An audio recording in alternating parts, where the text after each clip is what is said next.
All right, well, everybody, I'm Nate Harrington. I'm the manager of the White Bear Lake office, and this gentleman over here is Chris Stearly. I had the pleasure of being Chris's manager and hiring him. It says 3 years, but actually it's been less than 3 years. He's just been in the business about 2.5 years. And I want you to take a good look at this guy because he is a rock star, rising star. Okay? I want to embarrass you so bad. Who did you think you were getting up here? Yeah. All right. So Chris came into real estate cold.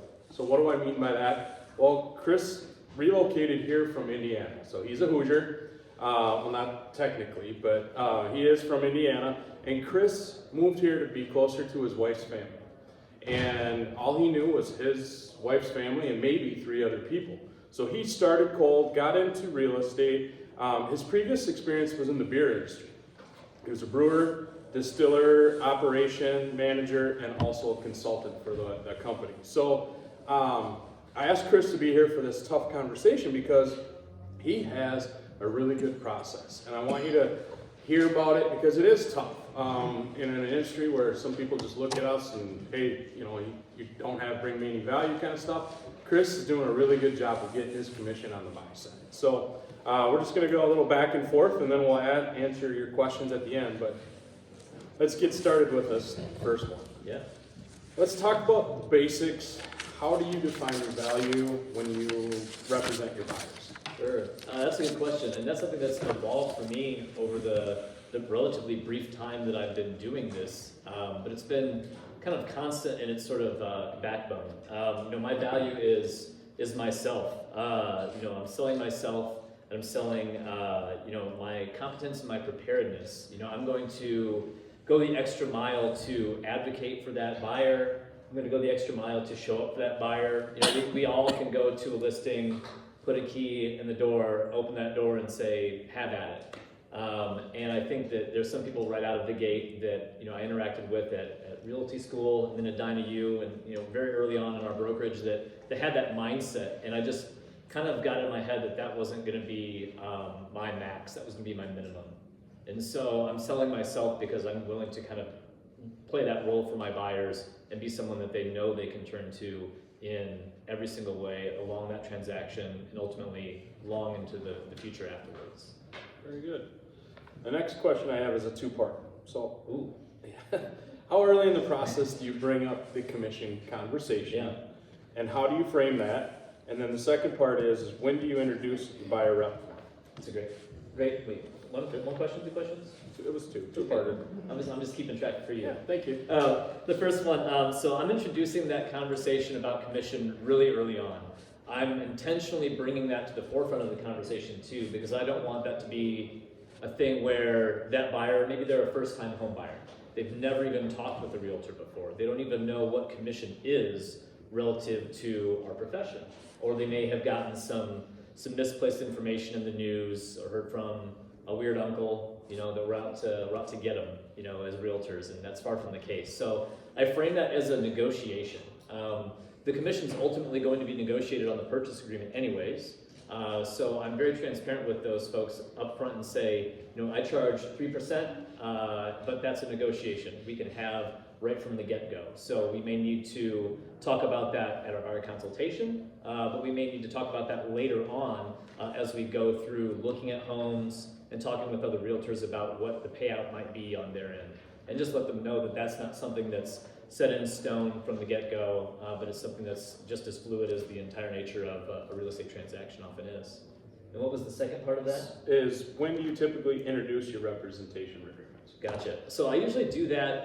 It's all kind of, I think this maybe plays into another question we'll talk about a little bit later too, but just as a short answer for that, I introduce those pretty early on as well. I like to try and do a sort of like a 2-part buyer consultation where I'm sending them forms ahead of time so they've got sort of a frame of reference for what we're going to be talking about, and then ultimately make sure that I'm bringing that up when we are sitting down together so it's not something that we have to keep coming back to again and again. We're getting it out of the way right from the get-go. Yep, and we're kind of leaned into another question, but how do you do that? Sure. Yeah, so I was like, I don't know if I should give it all away right away. Yeah. Travis hasn't given us the 10-minute sign yet. So. Oh, you're good. So I'm doing that, like I said, with more of a two-part process and leveraging a lot of the tools that we have on offer as a Diner Realty agent. So I'm setting it off with, depending on how I meet them, usually send a follow-up email if we meet at an open house or if we meet just kind of organically out in the neighborhood. Much to Jim and Shelley's points earlier, trying to definitely, make sure that I'm out and involved in my community and making sure that people know I'm a realtor first and foremost. And then, I'll send the buyer rep agreement, the agency, and the ABAD forms in an email to them. But along with that, I'll also send videos. So a big thing that I think is really helpful for my buyer consultations is that I'm doing a lot of the work up front and making it easier for the rest of the work to happen afterwards when we are meeting face to face. So they kind of have an introduction through those videos of what is agency and why is it necessary, and ultimately why is it not a contract. People get scared when they're signing their name on a line, even though the line right above it says this is not a contract. So I'm explaining that and doing a little hand-holding in the process. And it makes me look like a lot more professional, polished, and kind of presentable person that they know that they have as a resource when they're ultimately deciding to work with me or not. I also attached to that email a buyer questionnaire that I, again, leveraging Edina Realty resources, worked with our marketing team and our office marketing coordinator to design. It's really simple, it's 2 pages, and it helps me get a lot of information from them that they feel that they have agency over because they're providing it, as opposed to trying to extract it out of them organically, and they're not really sure maybe where the questioning is going or why it's relevant. They can just put down information about what they're looking for. Have they talked with any financing, mortgage or pre-approval or lender in any fashion? And then ultimately, where are they looking and the timeline that they're looking. So it just kind of establishes some groundwork really early on.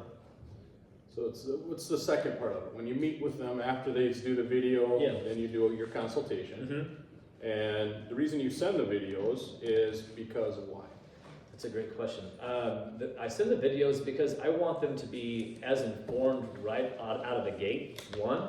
And 2, I want to show, again, my value. I'm going the extra mile by having made these videos and presenting these forms to them in a way that's very transparent and conversational. That way, when we do talk about the hard part, which is their commitment to work together, the buyer-broker compensation, the actual buyer rep agreement, half that conversation is usually already had, 1, and then the rapport that's built up between me and that prospective client has already had a chance to start to blossom. And those conversations just seem to go a lot easier at that point. Yeah, having sat in on a couple of your buyer consultations, it's all about fun, it's all about the client. He's handled the hard stuff, and then it's just either a short negotiation or it goes right into what their wants and needs and all that other stuff. Right, and then we can get down to the business of actually helping them. Yep. Very nice, very nice. A couple of questions here, and we're in front of the happy hour, so I'll make short of our time. How can agents shift from feeling like they have to justify their commissions to confidently owning it? Sure, that's a big one, because I think that for me it comes down to delivering the goods. I'm again go that extra mile. I'm establishing boundaries early with my clients too. I'm not going to be available at 11 p.m. for a question about ABAD. I've already explained it. We can talk again during normal business hours if it's that urgent. Maybe I'll pick up the phone, of course. But again, just kind of delivering the goods by being consistent with your messaging, your preparedness, and establishing those boundaries so everybody knows the way things are going to operate. Perfect. What helped you personally become more confident in your style and how you communicate with your buyers and bringing them value? Yeah, that's a good question. Because I think that I'm the type of person that I can confidently and with curiosity talk to pretty much anybody.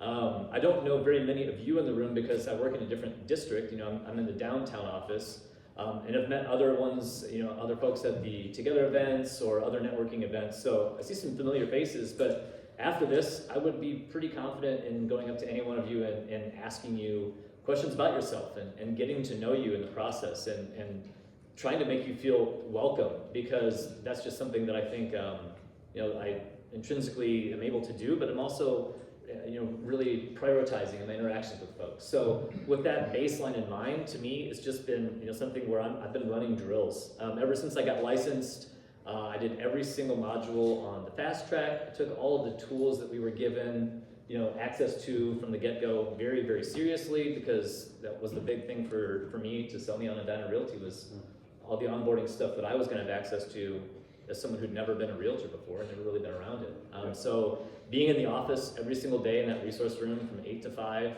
getting there either shortly after you or before you, hopefully, every morning was the goal. And then honestly, like at that time, having Nate as a mentor, having Nate as a resource is something that was really helpful for me to build that confidence, because I knew I could run my drills with you.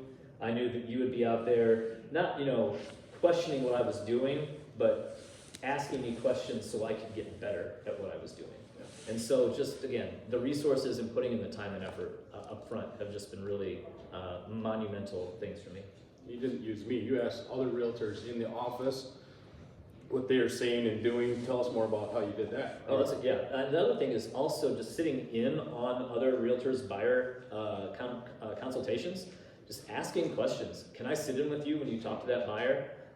If they say yes, great. If not, then say, well, would you mind taking some time to look over my buyer consultation script and giving me some pointers in that regard? Perfect. And just leveraging those in-office resources. Perfect.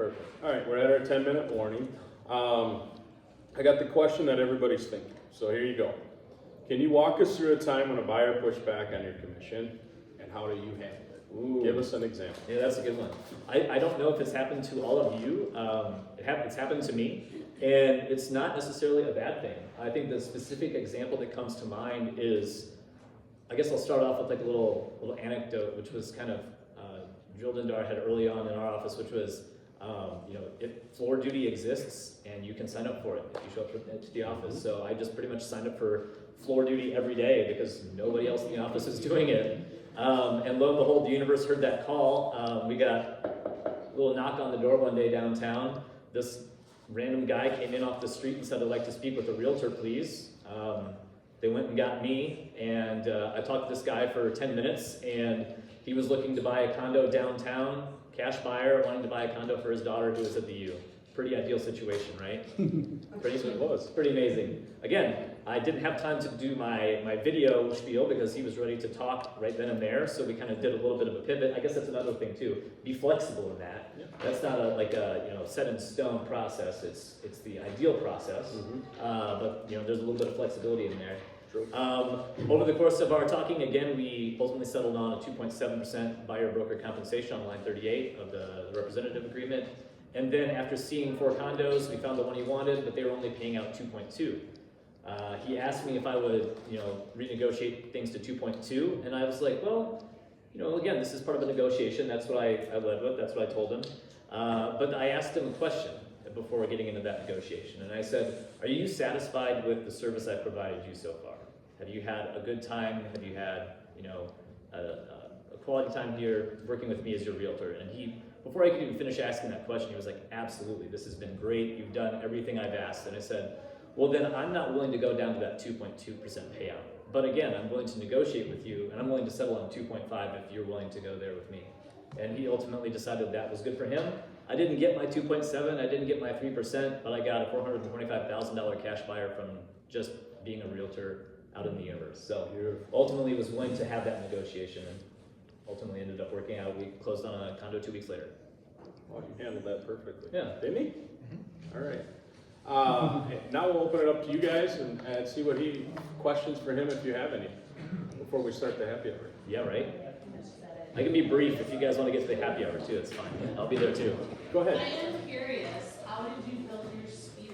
You came in and That's a great question. I think I had a little bit of an advantage in the sense that my wife is from the St. Paul area and all of her family still lives, mostly in Minnesota, but I wasn't able to sell every single one of them a house, right off the bat. So talking to my in-laws about people that they knew in their spheres, talking to my wife as far as, hey, you're new at your job, can I give you a stack of my business cards to have at your desk? And then being able to just doing open houses every single week for probably, well, I still do them. I try to do at least 2 or 3 a weekend, almost every single weekend. So just the consistency of going out there and trying to create a sphere.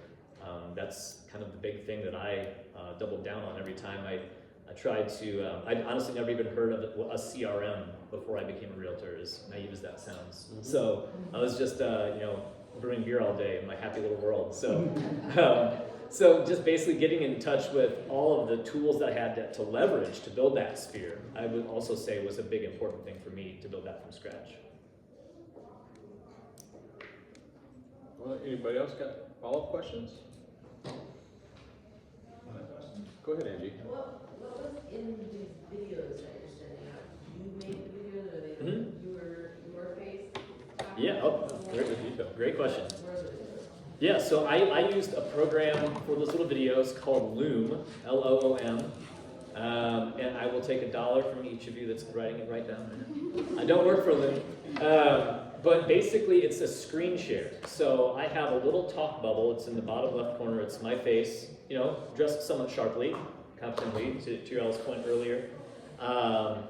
And I just go through a form. So let's talk about agency for a second. I've got the agency form up on my screen, and I have some sections highlighted, and I just basically give a very brief overview, kind of like a truncated version of what I would talk about if I was sitting down with them in person, and just point out the key points of that agency form, how it relates to working with them as a buyer, and emphasizing my commitment to our ethical standards as realtors. I'm getting a lot of questions about that from buyers and sellers alike, and so just doubling down on how important that is for me and how much I want to convey that to them is how I kind of operate with those videos. And then the other one is the buyer rep agreement. That one's a little bit longer, and so I kind of break that down by section and then give them a chance to kind of breathe in between the sections of that contract. How long are they?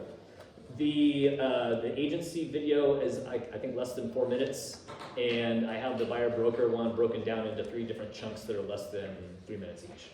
So I've got maybe 10, 15 minutes worth of content that might take over an hour to explain in person.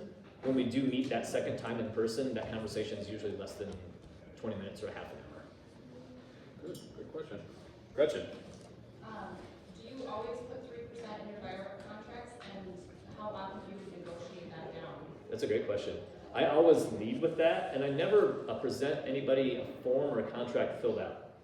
Every single line's blank because I want them to know that each of the lines that we're talking about can be negotiated to the extent of their relevance in the document, right? I would say that on average I'm probably getting closer to 2.7% payout ultimately, but that 3% sometimes will just stay for the duration of the transaction.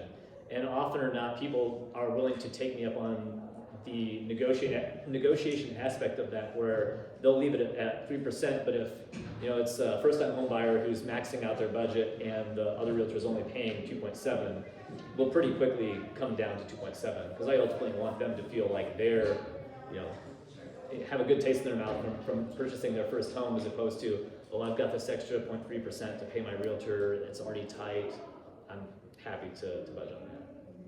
Good. Kelsey, you had a question.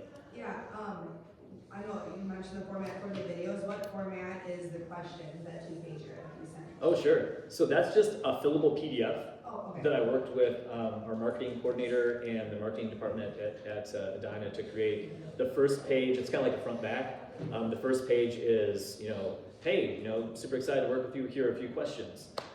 There's a ridiculous headshot that I had taken at Edina U that I use on some of my documents, and it's just me going like that. It's just kind of fun and silly and welcoming, and so I made sure that that's on there.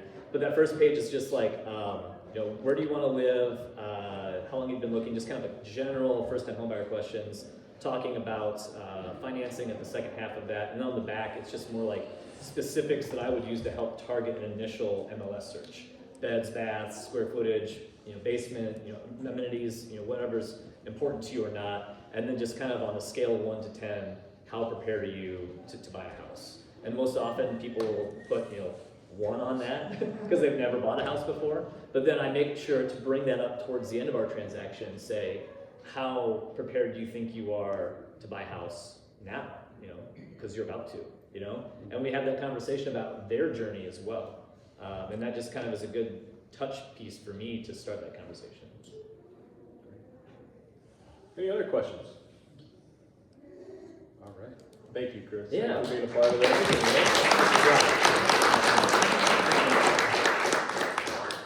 One more time, let's give it up for Chris, Thanks, sir. Shelly, and Jim, Gretchen and Kelsey as well. So thank you to all of our presenters. Also, I want to say thanks to all of you for showing up. Hopefully you've grabbed one thing or two things from each of the presenters today that you can go back and bring into your business. One last thing, just on the back side of the questions page, number 4, knowing your value on the buy side is one thing that I would have you start thinking about maybe today as you leave, or if we're sticking around, what is one key message or script that you can use and confidently communicate to show your value on the buy side? It's a lot easier to have that up front. I like that that Chris was talking about his exercises, and really what that means is he's working on his scripts and working on what he's going to say long before it happens. It was mentioned in Shelly and Jim's presentation, different sports.